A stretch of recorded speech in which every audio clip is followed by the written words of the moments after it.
और अब आज की पहली बड़ी खबर, ईरान और अमेरिका के बीच 8 दिन से जारी जंग बहुत भीषण हो चुकी है।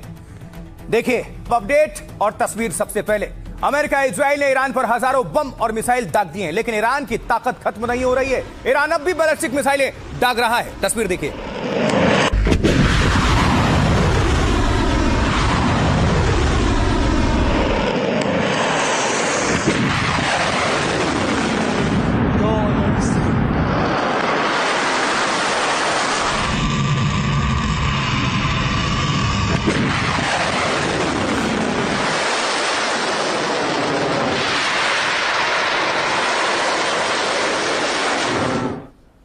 और वहीं दूसरी तरफ इजराइल और अमेरिका के हमले से ईरान का मेहराबाद एयरपोर्ट भी दहल उठा, जिसकी तस्वीरें आपके सामने रख रहे हैं। एयरपोर्ट पर बड़े नुकसान की खबर है, देखिए जरा।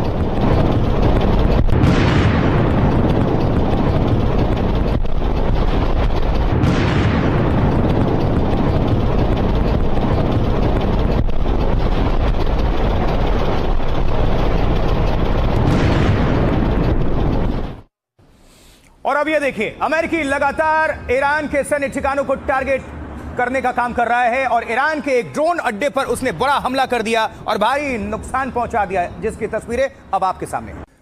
और इसीलिए कहा जा रहा है क्या ईरान के अंदर आज की रात कयामत भरी होगी, क्योंकि अमेरिका ने क्या कहा है। देखिए, अमेरिका अब ईरान में भारी तबाही मचाने जा रहा है, पूरी तरह तैयार है। इसका ऐलान खुद अमेरिकी राष्ट्रपति डोनाल्ड ट्रंप ने कर दिया है। कहा कि आज ईरान पर बहुत जोरदार प्रहार करेगा अमेरिका, वहां हमला करेंगे जिसके बारे में अब तक सोचा भी नहीं था ईरान ने या किसी ने।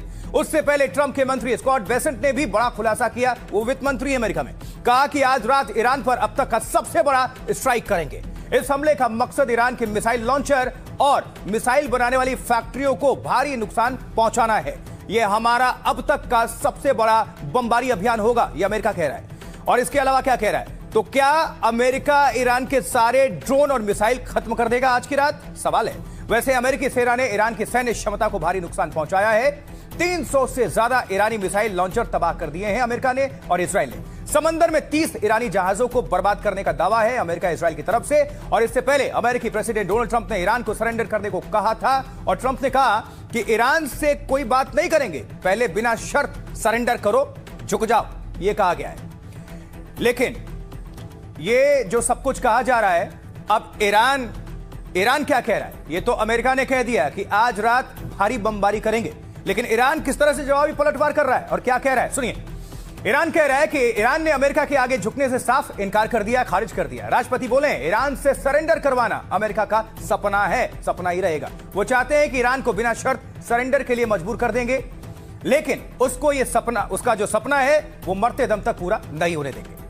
और ये ऐसा सपना है जिसे उन्हें अपने साथ कब्र में ले जाना चाहिए। भारत में ईरानी राजदूत मोहम्मद फतली ने भी ट्रंप को चुनौती दी है। उन्होंने कहा है कि हम ईरानी या तो जीत हासिल करेंगे या शहादत तक पहुंचेंगे, ये ईरान कह रहा है।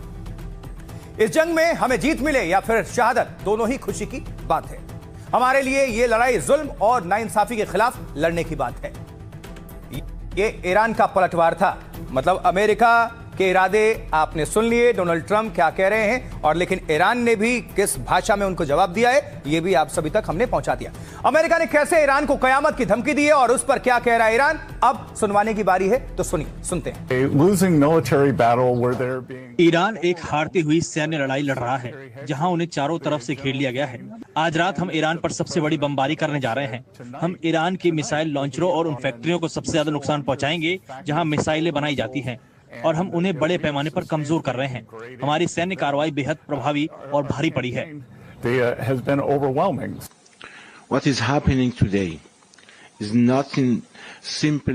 आज जो हो रहा है वो सिर्फ एक राजनीतिक या मिलिट्री लड़ाई नहीं है।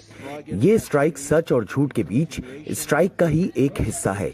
एक तरफ इंसानी इज्जत, इंसाफ और देशों की आजादी से जीने का हक है, दूसरी तरफ जुल्म, नाइंसाफी और दबदबा है। हम ईरान के लोग साफ तौर पर कहते हैं कि इस रास्ते पर हम या तो जीत हासिल करेंगे या शहादत तक पहुंचेंगे। हमारे लिए दोनों ही सम्मान और खुशी है। Both are honor and happiness. तो सुनवा दिया आपको अपने अमेरिका ने क्या कहा और ईरान ने क्या जवाबी पलटवार किया है, ये सब कुछ आपने सुन लिया। अब कुछ और आपको तस्वीर दिखाने जा रहे हैं जो कि अपडेट भी है और जानना भी आप सभी के लिए जरूरी। सवाल भी है कि क्या ट्रंप ने ईरान पर हमले के लिए कोई बहुत बड़ी तैयारी की है, कोई प्लानिंग है? क्या ट्रंप ने अपनी सेना को कोई खास ऑर्डर दिया है? जंग के बीच सैनिकों संग डोनाल्ड ट्रंप नजर भी आ रहे हैं। यह तस्वीर देखिए।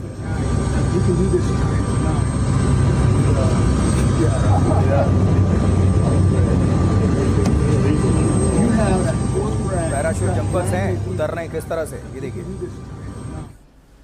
उधर जमीन पर पैराट्रूपर्स उतर रहे हैं, लेकिन उधर समंदर में ईरान की घेराबंदी के लिए ट्रंप ने बड़ा कदम उठाया है। उसने ईरान के समंदर की ओर अपना तीसरा युद्धपोत भेज दिया है।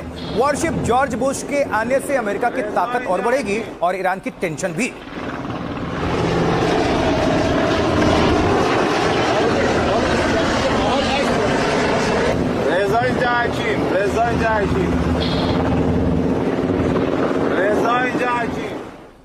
और इससे पहले आपको बता दें, अमेरिका का अब्राहम लिंकन और गेराल्ड पहले से ईरान के बॉर्डर के करीब हैं और उस पर हमले में अमेरिका के काम आ रहे हैं।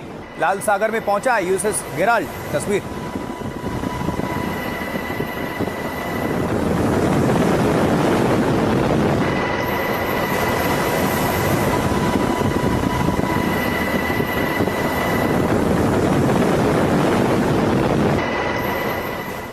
कुछ और अपडेट आप सभी को जानना चाहिए क्योंकि डोनाल्ड ट्रंप ने उतार दिया तीसरा युद्धपोत। देखिए, ट्रंप ईरान के खिलाफ जंग में अब पूरी ताकत झोंकना चाहते हैं, इसलिए मिडिल ईस्ट में अपना तीसरा युद्धपोत वो तैनात कर रहे हैं। समंदर में अमेरिका के नए दैत्य का नाम है यूएसएस जॉर्ज H.W. बुश। उसका अब्राहम लिंकन और गेराल्ड फोर्ड वॉरशिप पहले से मोर्चे पर हैं। अब बुश युद्धपोत अटलांटिक पार करके भूमध्य सागर की ओर आगे बढ़ रहा है। यह अमेरिकी युद्धपोत किसी देश की सेना को अकेले तबाह करने की ताकत रखता है। इस पर F-35 जैसे 90 लड़ाकू विमान और हेलीकॉप्टर्स तैनात हो सकते हैं। यह खतरनाक परमाणु पनडुब्बी और क्रूज मिसाइलों से लैस है। करीब 6000 अमेरिकी सैनिकों का काफिला भी इसमें तैनात रहता है और साथ ही मल्टीलेयर सिक्योरिटी और मिसाइल डिफेंस सिस्टम से यह लैस है। 1200 किलोमीटर तक दुश्मन के हर तरह के हमले को यह नाकाम कर सकता है। इसकी क्षमता बड़ी है। इस पर 2 परमाणु रिएक्टर्स लगे हैं। बिना ईंधन के 20 साल, जी हां, बिना ईंधन के 20 साल तक यह चल सकता है। ट्रंप ईरान और दुनिया को दिखा रहे हैं कि वो लंबी जंग के लिए तैयार हैं। इस युद्धपोत के आने से ईरान पर अमेरिका के हमले और तेज हो सकते हैं। इसे ईरान पर दबाव बढ़ाने का अमेरिकी कदम भी माना जा रहा है क्योंकि 2 युद्धपोतों से ही अमेरिका ईरान पर खतरनाक हमले कर रहा है। अब तो तीसरा आगे बढ़ रहा है। तो अमेरिका हर तरफ से ईरान पर दबाव बढ़ा रहा है, उसको घेरने का काम कर रहा है। बड़े हमले से पहले ट्रंप कैसे आखिरी अल्टीमेटम दे रहे हैं वो भी सुनते हैं, जरा सुनिए। मैं एक बार फिर ईरानी सेना से अपील करता हूं कि वो हथियार डाल दे और सरेंडर कर दे, नहीं तो वो केवल मारे जाएंगे। अब ईरानी जनता के लिए खड़े होने और अपने देश को वापस लेने में मदद करने का समय है। हम आपको हर तरह की सुरक्षा देंगे और अगर आप ये नहीं चुनते तो आपको निश्चित रूप से मौत का सामना करना पड़ेगा। हम दुनिया भर में ईरानी राजनयिकों से भी अपील करते हैं कि पुरानी सरकार का साथ छोड़ दे, ईरान को नए सिरे से खड़ा करने में हमारे साथ आ जाए। अमेरिका तय करेगा कि ईरान का अगला नेतृत्व जो भी करे वो अमेरिका या उसके पड़ोसियों और इजराइल किसी को भी धमकी ना दे।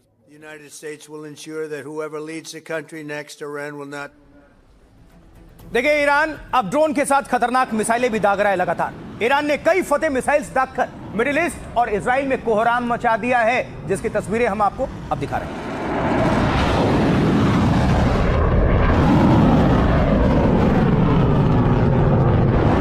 ये फतेह मिसाइल है, ईरान की ताकत है, लंबी दूरी की मारक क्षमता और भीषण। ये अपने साथ काफी किलोग्राम विस्फोटक पेलोड लेकर जा सकता है और ये एक स्ट्रेंथ है ईरान की।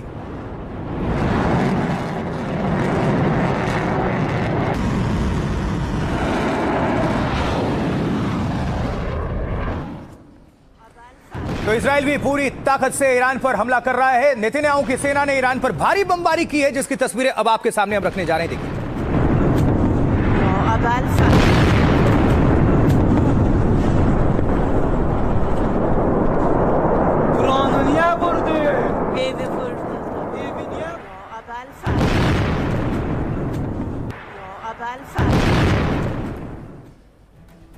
तो जंग में अमेरिका के साथ उसके कई नाटो सहयोगी देश भी उतर आए हैं। ब्रिटेन का F-35B विमान भी मोर्चे पर मुस्तैद है और ईरान में तबाही मचाने को पूरी तरह तैयार है।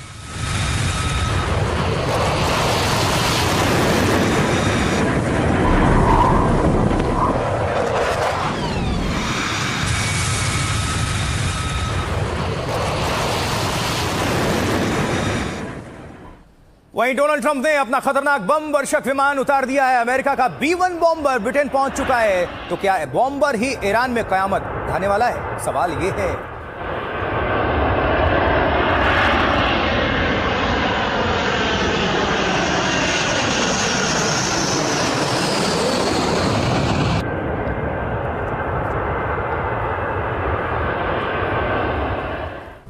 अब जरा समझिए, ईरान पर कयामत ढाने के लिए अमेरिका के B-1 बॉम्बर भी उड़ चुके हैं। और B-1 बॉम्बर अमेरिका के सबसे खतरनाक बम वर्षकों में गिना जाता है। इसकी गिनती दुनिया के सबसे घातक और एडवांस विमानों में होती है। B-1 बॉम्बर दुश्मन के रडार को चकमा देकर हमले में बहुत माहिर है। ये एक बार में 75,000 पाउंड के बंकर बस्टर बम गिरा सकता है। बंकर बस्टर नाम ही है, यानी कि जहां पर गिराया बंकर ध्वस्त, यानी जमीन के अंदर बंकर में छिपे टारगेट को यह तबाह कर सकता है आसानी से। 3 दिन पहले भी अमेरिका ने ईरान पर B-1 बॉम्बर से ही हमला किया था। तब B-1 बॉम्बर ने ईरान के मिसाइल ठिकानों पर खतरनाक हमला बोला था। और अमेरिका के पास ऐसे 100 से ज्यादा B-1 बम वर्षक विमान मौजूद हैं। अमेरिका ने अपना एक खास B-1 बॉम्बर ब्रिटिश एयरबेस पर उतार दिया है। यह एयरबेस इंग्लैंड के ग्लूस्टरशायर इलाके में है, जो ईरान से 4,500 किलोमीटर दूरी पर स्थित है। वैसे तो आपको बताएं, B-1 बॉम्बर की रेंज करीब 12,000 किलोमीटर है और स्पीड 1500 किलोमीटर प्रति घंटे की है। यह अमेरिका से ईरान समेत दुनिया के किसी भी हिस्से में हमला करने में सक्षम है। लेकिन ब्रिटेन में इसे तैनात करने के पीछे ट्रंप का खास मकसद बताया जाता है। यह ब्रिटेन के एयरबेस से उड़ान भरेगा तो 3 घंटे के भीतर ईरान पहुंच जाएगा। मतलब ट्रंप का ऑर्डर मिलते ही यह ईरान में फिर से तबाही मचाने को तैयार। अमेरिका का यह बॉम्बर कितना खतरनाक है और अमेरिका के पास और कौन से हथियार हैं जिनसे वो ईरान को दहला सकता है, तबाह कर सकता है, जानते हैं डिफेंस एक्सपर्ट क्या कह रहे हैं इसको लेकर। सुनिए उनको। फेज 1 में जो इन्होंने क्लेम किया कि हम IRGC, गवर्नमेंट, मिलिट्री और जो मिसाइल लॉन्चर्स हैं, साइट्स हैं, उन पर अटैक कर रहे हैं। हालांकि उसमें बहुत एक्सटेंसिव सिविलियन टारगेट्स पे भी किया है। It's all over the media. जो ये फेज 2 की जो बात कर रहे हैं, उसका मतलब ये है कि वो प्राइमरली सिविलियन टारगेट्स पे करेंगे। जो वाटर सप्लाई इंफ्रास्ट्रक्चर है, इलेक्ट्रिसिटी ग्रिड है, या फ्यूल सप्लाई स्टेशंस हैं, हॉस्पिटल्स हैं, स्कूल्स हैं, यूनिवर्सिटीज़ हैं, इनके ऊपर टारगेट करेंगे। और पिछली बार उन्होंने किया भी था, वहाँ का लाइब्रेरीज पे अटैक किया था। तो उस हिसाब से समझ में आता है कि ये सिविलियन डिसऑर्डर और केओस क्रिएट करना चाहते हैं, जो कि एक रास्ता बन सके एक रेजिम चेंज का। तो अमेरिका और बड़े हमले की तैयारी कर रहा है। डोनाल्ड ट्रंप ने यह साफ खुद कह दिया है। तो सवाल यहां पर अब यह उठता है कि ईरान उधर मिडिल ईस्ट पर अमेरिकी बेस पर ताबड़तोड़ हमले कर रहा है, वो भी पीछे नहीं हट रहा है। सऊदी अरब के अल खर्ज बेस पर बड़ा अटैक कर दिया ईरान ने, जिसकी तस्वीरें आपके सामने।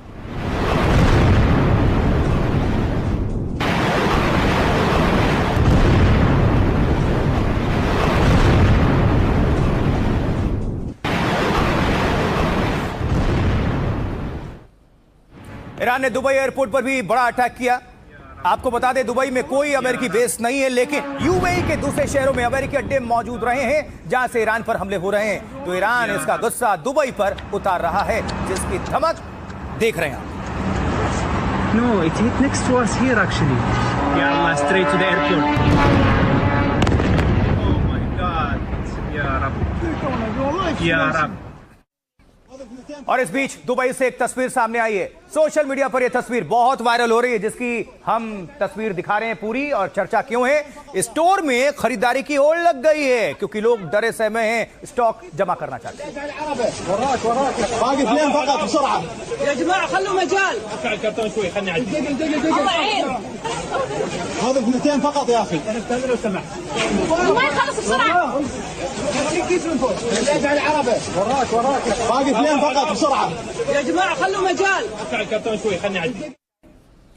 और इस बीच ड्रोन से हमले इजराइल भी कर रहा है, लेकिन ईरान कई हमले नाकाम भी कर रहा है। ईरान ने कैसे गिरा दिया इजरायली हर्मिस ड्रोन, यह भी देख लीजिए।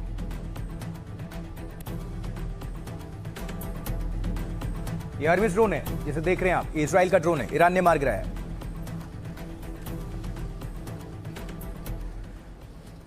और अब अमेरिका हमले के लिए हर तरफ से घेरेबंदी कर रहा है, तैयारी तेज कर रहा है। उसने इजराइल के सिविल एयरपोर्ट पर अपने खास विमान तैनात किए हैं। बेन गुरियन इजराइल है ये।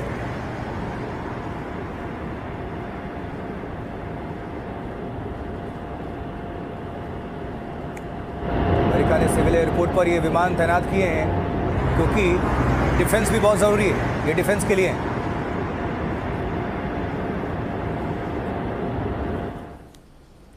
ईरान मिडिल ईस्ट में अमेरिका पर चौतरफा हमले कर रहा है। कुवैत में अमेरिकी बेस की तस्वीर अब आपको दिखाने जा रहे हैं। देखिए जरा कुवैत में अमेरिकी बेस की यह तस्वीर जो आपके सामने रख रहे हैं। यह पहले की तस्वीर है, कुवैत में अमेरिकी जो बेस है उसकी तस्वीर, और बाद में देखिए जरा जहां पर तबाही के निशान नजर आते हैं।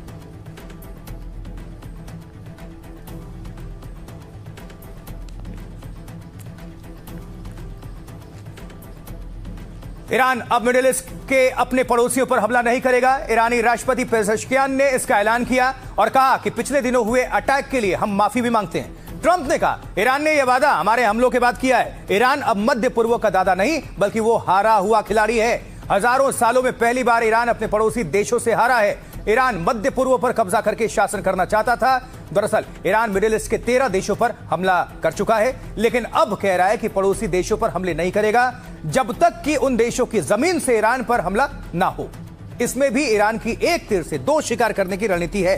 पहला तो पड़ोसी देशों के गुस्से को शांत करने की कोशिश है, रणनीति है, क्योंकि कतर, सऊदी अरब, यूएई समेत कई देश आक्रोशित हैं। वो कह चुके हैं कि अगर हमले जारी रहे तो वो पलटवार करेंगे। ऐसे में ईरान खुद को घिरा हुआ महसूस करने लगा था। उसे अपने खिलाफ संयुक्त हमलों की आशंका होने लगी थी। यूएस, इजराइल के बाद ये देश भी हमले करते तो रोकना मुश्किल हो जाता, टिकना मुश्किल हो जाता। ऐसे में ईरान ने अपनी सुरक्षा और संबंधों के लिए माफी मांग ली, मगर इसके पीछे ईरान का दूसरा प्लान भी है, जिसे कहते हैं प्लान बी। अमेरिका की घेराबंदी, क्योंकि ईरान की शर्त है उन देशों से हमले हुए तो फिर पलटवार होगा और जोरदार होगा। जाहिर है ईरान के आसपास के कई देशों में अमेरिका के बेस मौजूद हैं और वहीं से ट्रंप की सेना ईरान के खिलाफ विस्फोटक बरसा रही है। अब ईरान का प्लान यही है कि ये देश अमेरिका पर दबाव बनाए ताकि उनकी धरती पर बने ठिकानों से अमेरिका ईरान पर हमले रोक दे या ना करे। मिडिल ईस्ट के अपने पड़ोसियों से ईरान कैसे माफी मांगता है, लेकिन साथ ही एक ऐसी शर्त रख देता है जिससे सवाल उठ रहे हैं कि कहीं ईरान माइंड गेम तो नहीं खेल रहा है। देखिए, पिछले कुछ दिनों में पड़ोसी देशों पर हुए हमलों के लिए हम उनसे माफी मांगते हैं। ईरान अपने पड़ोसियों के साथ तनाव बढ़ाना नहीं चाहता और भविष्य में ऐसे हमलों से बचने की कोशिश करेगा। अब पड़ोसी देशों पर हमारी तरफ से हमले नहीं किए जाएंगे जब तक कि उन देशों की जमीन से ईरान पर कोई हमला ना किया जाए। वो इसलिए माइंड गेम की बात चल रही है एक्सपर्ट्स के मुताबिक, क्योंकि एक तरफ देखिए ईरान माफी मांग रहा है पड़ोसियों से और दूसरी तरफ ईरानी सेना मिडिल ईस्ट के देशों में ड्रोन और मिसाइलों की बारिश कर रही है। बागदाद अंतर्राष्ट्रीय हवाई अड्डे के पास स्थित विक्टोरिया बेस इराक में एक प्रमुख अमेरिकी सैन्य ठिकाना है और यहां अमेरिकी सैनिक और लॉजिस्टिक्स सपोर्ट मौजूद है जहां पर यह अटैक किया है ईरान ने। धमाके सुनिए।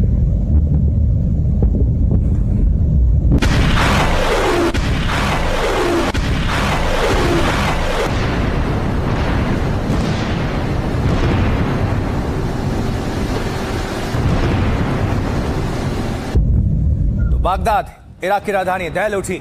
इराक के बसरा पर भी ईरान ने बड़ा हमला किया और भारी नुकसान पहुंचाया है। बसरा इराक की तस्वीर देखिए, ये एयरपोर्ट है।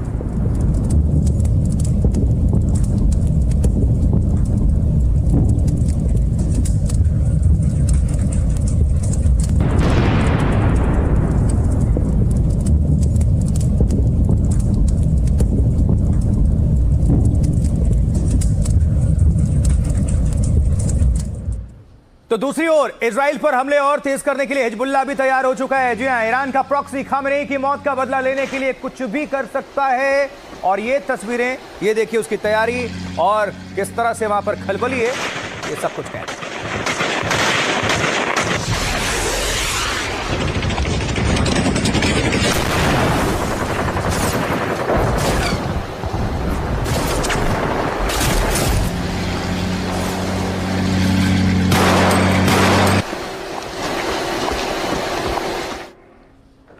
उधर हिजबुल्लाह ने इजरायली हेलीकॉप्टर पर हमले कर अपने इरादे तो दिखा दिए और जता दिए। हिजबुल्लाह का इजरायली हेलीकॉप्टर पर हमला, ये देखिए तस्वीर।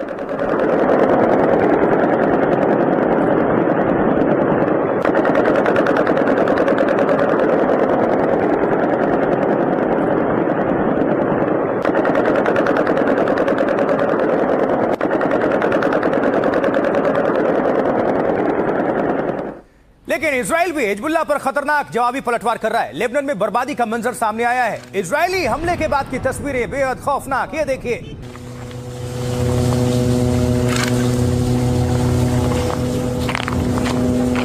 ये लेबनान है। पहले जो आलीशान इमारतें हुआ करती थी, इजराइल ने स्ट्राइक किया, उसके बाद ये खंडर में तब्दील हो गई आलीशान इमारतें।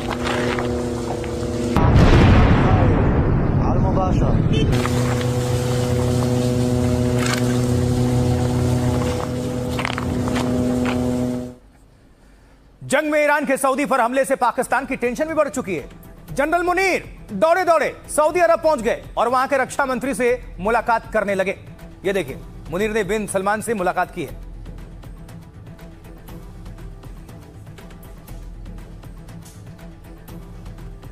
हालांकि लेकिन सवाल उठ रहा है कि क्या पाकिस्तान की औकात इतनी है कि वो जंग में साथ निभाए सऊदी का, क्योंकि यहां तो खुद ही खाने के लाले पड़े हुए हैं। ईरान अमेरिका जंग से पाकिस्तान मुसीबत में फंस चुका है। उसे समझ ही नहीं आ रहा है कि ईरान का साथ दे या उसके खिलाफ लड़ें। ईरान ने सऊदी अरब में अमेरिकी सैन्य अड्डों पर हमले तेज कर दिए हैं, तो पाकिस्तान टेंशन में आ चुका है और आर्मी चीफ दौड़कर सऊदी अरब पहुंच जाते हैं। रियाद में मुनीर ने सऊदी रक्षा मंत्री खालिद बिन सलमान से मुलाकात की। फिर पाकिस्तानी सेना ने कहा ईरान समझदारी दिखाएगा और गलत अंदाजे से बचेगा। उम्मीद है कि शांति समाधान चाहने वाले दोस्त देशों के हाथ मजबूत करेगा। पाकिस्तानी सेना और सरकार ईरान से सऊदी पर हमले ना करने की गुहार लगा रही है, क्योंकि ईरान अगर सऊदी अरब पर इसी तरह मिसाइल और ड्रोन बरसाता रहा तो सवाल उठेंगे कि क्या पाकिस्तान सऊदी से हुई उस डिफेंस डील को निभाएगा। जी हां, इनके बीच डील हुई थी जिसके तहत किसी भी एक देश पर हमला हुआ तो दूसरे देश पर भी अटैक माना जाएगा। सऊदी अरब पाकिस्तान का सबसे बड़ा आर्थिक सहारा है, उसे कर्ज और मदद भेजता है। तेल भुगतान में सऊदी पाकिस्तान को छूट और कई तरह की राहत देता है, इसलिए सऊदी का साथ देना पाकिस्तान के लिए बड़ी मजबूरी है। दूसरी ओर पाकिस्तान की आबादी में करीब 20% शिया मुसलमान हैं। ईरान से उनके धार्मिक रिश्ते हैं। खामनेई के मारे जाने से वो दुखी हैं। पाकिस्तान अगर ईरान के खिलाफ जंग में उतरता है तो वो भड़क सकते हैं और पूरे पाकिस्तान में बवाल, हिंसा, अराजकता, यहां तक कि गृह युद्ध भी संभव है। तालिबान और बलूच लड़ाकों से परेशान पाकिस्तान पर ईरान भी अटैक कर सकता है। और अब आपको बताता हूं कि जंग में ईरान तो ट्रंप का कुछ नहीं बिगाड़ पाया, लेकिन आरोप है कि ईरान ने एक पाकिस्तानी को यह काम दिया था, लेकिन वो फंस गया।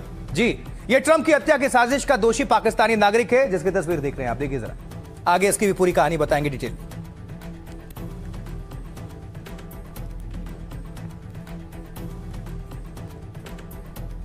तो ये जो है, अब समझिए जरा इनके बारे में थोड़ा बैकग्राउंडर। युद्ध के बीच अमेरिका की कोर्ट ने बड़ा फैसला सुनाया इनको लेकर। आसिफ मर्चेंट इनका नाम है। आसिफ मर्चेंट नाम के पाकिस्तानी को दोषी करार दिया गया है। उसे आतंकवाद और हत्या की सुपारी देने का दोषी माना है कोर्ट ने। अदालत ने माना है कि शख्स डोनाल्ड ट्रंप की हत्या करवाना चाहता था, सुपारी लिए बैठा था। अमेरिकी अदालत के मुताबिक पाकिस्तानी आतंकी आसिफ ने ईरान के कहने पर डोनाल्ड ट्रंप को मारने की साजिश यानी प्लानिंग रची और अमेरिकी अधिकारियों का दावा है कि वो ईरान के लिए काम करता था। दावा है कि आसिफ ईरान की IRGC का प्रशिक्षित ऑपरेटिव था। उसे अमेरिकी नेताओं की हत्या की साजिश रचने के लिए भेजा गया था, ईरान ने भेजा था। जांच में सामने आया कि आसिफ अप्रैल 2024 में अमेरिका जा पहुंचा था। जून में न्यूयॉर्क में सुपारी किलर समझकर कुछ लोगों से मिला और बाकायदा आसिफ ने हत्या के लिए $5000 एडवांस लिए और कहा कि जब वो अमेरिका से चला जाएगा तब हत्या करना। आसिफ ने कबूला कि वो नदीम अली नाम के शख्स से भी मिला था। दावा है कि आसिफ IRGC कमांडर से मिलने ईरान भी गया था, जहां उसे निगरानी और जासूसी से जुड़े तरीकों की ट्रेनिंग दी गई। आसिफ की प्लानिंग चल रही थी, लेकिन वो उस वक्त वहां फंस गया जब जिन्हें हत्या की सुपारी दी वो ही अंडरकवर एजेंट निकला। फिर FBI ने जुलाई 2024 में आसिफ को गिरफ्तार कर लिया। अब इस मामले में आसिफ को उम्र कैद तक की सजा हो सकती है। ये मोहतरमा इसी से खुश हैं कि मिल तो रहा है, भले ही कितना महंगा ना मिल रहा हो, लेकिन भारत देखिए, इसलिए भारत कहा जाता है कि सबसे बेहतर है, सबसे सुरक्षित है, सबसे सेफ है, क्योंकि यहां पर कोई इंपैक्ट नहीं। लेकिन देखिए, अब आपको बता देते हैं कि आखिर पाकिस्तान का क्यों तेल निकल गया है। जो पाकिस्तान खुद को अरब देशों का करीबी बताता है या दावा करता है और सबसे बड़े मुस्लिम मुल्क होने का दावा यह हमेशा से करता रहा है। ईरान और मिडिल ईस्ट में जंग से उसे बहुत बड़ा झटका लग गया है। पाकिस्तान में तेल का इतना संकट गहरा गया है कि कई पेट्रोल पंप खाली हो चुके हैं। लाहौर से कराची तक कई पेट्रोल पंप में लंबी कतारें भी लगी हैं। पेट्रोल को लेकर पाकिस्तान में बवाल और हिंसा का अलर्ट भी जारी हो चुका है और खतरे को देखते हुए शहबाज शरीफ को चेतावनी जारी करनी पड़ी है कि पेट्रोल की जमाखोरी करने वालों पर कार्रवाई की जाएगी। ये सब हुआ है महंगाई से बेहाल पाकिस्तान में तेल के दाम बढ़ने से। पाकिस्तान में पेट्रोल और डीजल की कीमत 20% तक बढ़ चुकी है। पेट्रोल और डीजल की कीमत में 55 रुपए तक की बढ़ोतरी हुई है। पेट्रोल के दाम 266 रुपए प्रति लीटर से बढ़कर अब 321 रुपए तक जा पहुंचे हैं। डीजल की कीमत 280 रुपए प्रति लीटर से बढ़कर 335 रुपए तक पहुंच चुके हैं। पाकिस्तान कह रहा है यह संकट घरेलू नहीं इंटरनेशनल है, लेकिन पाकिस्तान की जनता आक्रोशित है, गुस्से में है, सड़क पर इसलिए उतर आई है। वो शहबाज शरीफ और जनरल मुनीर के खिलाफ प्रदर्शन कर रहे हैं और पूछ रहे हैं कि जब भारत ने दूसरे विकल्प तैयार कर लिए हैं तो पाकिस्तान ने तेल के लिए दूसरा रास्ता क्यों नहीं खोजा। देखिए, पाकिस्तान और बांग्लादेश की तरह भारत में कोई तेल संकट तो नहीं है, लेकिन आज से रसोई गैस के दाम जरूर बढ़ गए हैं, जिस पर सियासत भी भारत में होने लगी है। आइए आपको जरा आंकड़े दे देते हैं और इजाफा हुआ है उस पर अपडेट कर देते हैं, क्योंकि जो कोहराम हुआ है। घरेलू गैस सिलेंडर देखिए पहले 853 रुपए में मिला करता था, अब 913 रुपए में मिलेगा, 60 रुपए महंगा हुआ है। कमर्शियल सिलेंडर्स जो हैं वो पहले 1768 रुपए का आता था, अब 1883 रुपए में वो मिलेगा, 115 रुपया ये महंगा हुआ है। और वहीं आपको बताएं, मल्लिकार्जुन खड़गे जो हैं कांग्रेस के अध्यक्ष, वो क्या कह रहे हैं? कह रहे हैं पहले कम अंतर्राष्ट्रीय दामों का लाभ जनता से छीना, अब महंगाई के बोझ से जनता का निकाला पसीना। जंग होने पर सब चंगासी वाली दावेबाज मोदी सरकार, लेकिन पर्याप्त तेल और गैस मुहैया कराने में लाचार। संजय सिंह सांसद आम आदमी पार्टी, वो क्या कह रहे हैं? सरकार ने जनता को होली गिफ्ट दिया है, देश की जनता बढ़ती महंगाई से पहले ही त्रस्त है, उसके ऊपर से सरकार ने एक और बम फोड़ा है। हरदीप पुरी पेट्रोलियम मंत्री भारत सरकार, वो क्या कह रहे हैं? जवाबी पलटवार किया उन्होंने, कहते हैं जंग से पैदा हुए हालात से घबराने की जरूरत नहीं है, भारत के पास पेट्रोल डीजल का पर्याप्त भंडार मौजूद है और ईरान जंग नहीं रुकता तो हमारे पास दूसरे रास्ते भी मौजूद हैं। जबकि अखिलेश यादव समाजवादी पार्टी के अध्यक्ष कह रहे हैं कि एलपीजी सिलेंडर के दाम एक बार में 60 रुपए बढ़ा दिए, सरकार एक बार जो कीमत बढ़ाती है तो फिर कम नहीं करती, सरकार की मुनाफाखोरी और भ्रष्टाचार से महंगाई बढ़ रही है, जब जाएंगे भाजपाई तब जाएगी महंगाई। लेकिन केशव प्रसाद मौर्य डिप्टी सीएम उत्तर प्रदेश क्या कह रहे हैं? कह रहे हैं अखिलेश राजनीतिक वनवास से फ्रस्ट्रेशन में है। 2027 में साइकिल चलने की उम्मीद थी, लेकिन चलने से पहले ही बिहार में पंचर हो गए। सपा का भविष्य अंधकार में है तो वो बौखला गए हैं। अब आपको सुनवाते हैं सियासतदां क्या कुछ कह रहे हैं, सीधे उन्हीं की जुबानी, उनकी कहानी, किसको निशाने पर रखा, कैसे हमला बोला, सुनिए। कितनी महंगाई बढ़ा दी एलपीजी की, 60 रुपए। याद रखना, एक बार कोई चीज महंगी हो गई फिर दोबारा उसका रेट नीचे नहीं जाता है। और इसी भारतीय जनता पार्टी ने कई बार आश्वासन दिया है, कई बार उन्होंने अपने नेताओं ने उनके समय समय पर अलग तरीके से ये बात कही कि कुछ परिस्थितियों की वजह से हमें महंगाई करनी पड़ रही है, लेकिन महंगाई कम करेंगे।